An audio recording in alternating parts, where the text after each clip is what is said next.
Welcome to me ఇంటి వంట by Lakshmi. మీ ఇంటి వంటలో ఈ రోజు ఆరోగ్యానికి చాలా మేలు చేసే గోందు డ్రై ఫ్రూట్స్ లడ్డూల్ని చేసి చూపిస్తున్నాను. ఈ లడ్డూలు ఇంట్లో ఉన్న ప్రతి ఒక్కరూ కూడా తినచ్చండి. చాలా టేస్టీగా ఉంటాయి. అంతేకాదు ఇందులో బెల్లం కానీ చక్కెర కానీ వాడకుండా చాలా హెల్దీగా ప్రిపేర్ చేసుకుంటున్నాము. మీరు కూడా మీ ఇంట్లో తప్పకుండా ట్రై చేయండి. మీరు ట్రై చేసే ముందు వీడియోని మాత్రం ఎక్కడ స్కిప్ చేయకుండా చూసిన తర్వాతే ట్రై చేయండి. ఇక మనం లేట్ చేయకుండా వీడియోలోకి వెళ్ళిపోదాము. ఈ గోందు డ్రై ఫ్రూట్స్ లడ్డూని ప్రిపేర్ చేసుకోవడానికి ముందుగా స్టవ్ మీద కడాయి పెట్టేసుకొని 2 టీ స్పూన్ల వరకు గసగసాలు వేసుకొని లో ఫ్లేమ్ లో పెట్టి దోరగా వేయించి ఒక ప్లేట్ లోకి తీసేసుకోవాలి. ఇప్పుడు ఇదే కడాయిలోనే 2 టీ స్పూన్ల వరకు నెయ్యి వేసుకుంటున్నాను. నెయ్యి వేడైన తర్వాత ఇందులో సన్నగా తరిగి పెట్టుకున్న బాదం పప్పును 1 కప్పు వేసుకుంటున్నాను. అలాగే సన్నగా తరిగి పెట్టుకున్న జీడిపప్పును కూడా 1 కప్పు వేసుకుంటున్నాను. 2 టేబుల్ స్పూన్ల వరకు సన్నగా తరిగి పెట్టుకున్న పిస్తా పప్పును, అలాగే 1/2 కప్పు వాల్నట్స్ ను కూడా వేసుకుంటున్నాను. సన్నగా తరిగి వేసుకోవాలి. వీటన్నిటిని కూడా స్టవ్ ని లో ఫ్లేమ్ లో పెట్టేసుకొని బాగా వేయించేసుకొని ఒక ప్లేట్ లోకి వేసేసుకున్నాను. ఇదే కడాయిలో 1 టీ స్పూన్ నెయ్యి వేసేసుకొని 1/2 కప్పు గుమ్మడి గింజలు, 1/2 కప్పు పొద్దుతిరుగుడు గింజలు కూడా వేసుకొని లో ఫ్లేమ్ లో పెట్టేసుకొని బాగా దోరగా వేయించేసుకొని ముందుగా డ్రై ఫ్రూట్స్ వేయించి వేసుకున్నాం కదా, అందులోకి ఈ సీడ్స్ కూడా వేసుకోవాలి. ఇదే కడాయిలో 1 టీ స్పూన్ వరకు నెయ్యి వేసేసుకొని 1/2 కప్పు వరకు ఎండు ద్రాక్ష వేసుకుని బాగా ఉప్పేంత వరకు వేయించేసుకుని డ్రై ఫ్రూట్స్ లో వేసుకోవాలి.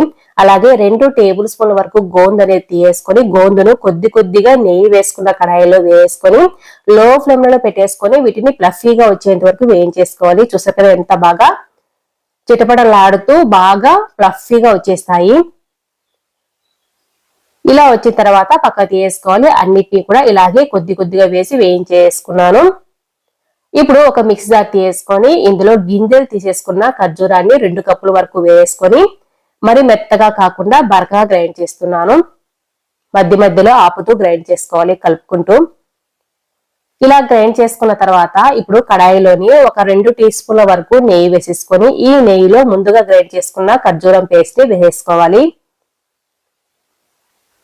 ఇలా మొత్తాన్ని వేసేసుకున్న తర్వాత స్టవ్ ని లో టు మీడియం ఫ్లేమ్ కి అడ్జస్ట్ చేసుకుంటూ కలుపుకుంటూ ఉన్నామంటే ఈ ఖర్జూరం పేస్ట్ అనేది ఇంకా బాగా సాఫ్ట్ గా అయిపోతుంది. చాలా బాగా జిగురుగా వచ్చేస్తుంది.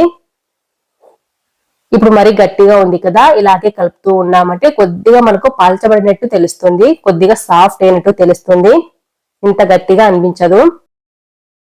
ఇదంతా స్టవ్ ని లో టు మీడియం ఫ్లేమ్ కి అడ్జస్ట్ చేసుకుంటూ కలుపుకుంటూ ఉండాలి. ఇలా వచ్చిన తర్వాత ముందుగా డ్రై ఫ్రూట్స్ సీడ్స్ ని వేయించుకున్నాం కదా, అన్నిటినీ కూడా ఒకసారి బాగా కలిసేటట్టు కలిపేస్తున్నాను. ఇలా కలిపేసుకున్న తర్వాత ఖర్జూరం పేస్ట్ లో వేసేసుకోవాలి. స్టవ్ ని లో ఫ్లేమ్ లో పెట్టే వేసుకుంటున్నాను. ఇలా మొత్తాన్ని వేసేసుకున్న తర్వాత బాగా కలిసేటట్టు కలిపేసుకోవాలి. ఇలా మొత్తం బాగా కలిసేటట్టు కలిపేసుకున్న తర్వాత స్టవ్ ఆఫ్ చేసుకుని ఈ కడాయిని పక్కకి వేసుకోవాలి. మరి ఎక్కువ వేడిగా ఉన్నప్పుడే లడ్డూలుగా చుట్టుకోవాలని ఏమీ లేదు. కొద్దిగా చల్లారిన తర్వాత చెయ్యి పెట్టేంత వేడి ఉన్నప్పుడు మాత్రమే మనము లడ్డూలుగా చుట్టుకోవచ్చు. ఇది కొద్దిగా చల్లారే లోపు మనము గోందులు వేయించుకున్నాం కదా, ఆ గోందుని ఒక బౌల్ సాయంతో ఇలా బాగా నలిపేసుకోవాలి. పొడిపొడిలాడుతూ చాలా ఈజీగా వచ్చేస్తాయి. మళ్ళీ మనము మిక్సీ జార్లో వేయాల్సిన పని లేదు. ఇలా వచ్చిన తర్వాత ఈ గోందు పౌడర్ ని కూడా ముందుగా మనము డ్రై ఫ్రూట్స్ మిశ్రమాన్ని రెడీగా పెట్టుకున్నాం కదా, అందులోకి వేసేసుకొని మొత్తం బాగా కలిసేటట్టు కలిపేసుకోవాలి. ఈ గోందు ఆన్లైన్ లో కానీ లేకుంటే సూపర్ మార్కెట్ లో కూడా దొరుకుతాయి. తప్పకుండా ట్రై చేయండి. ఆరోగ్యానికి అయితే చాలా మంచిది ఈ గోందు. ఇలా మొత్తం కూడా బాగా కలిసేటట్టు కలిపేస్తున్నాను.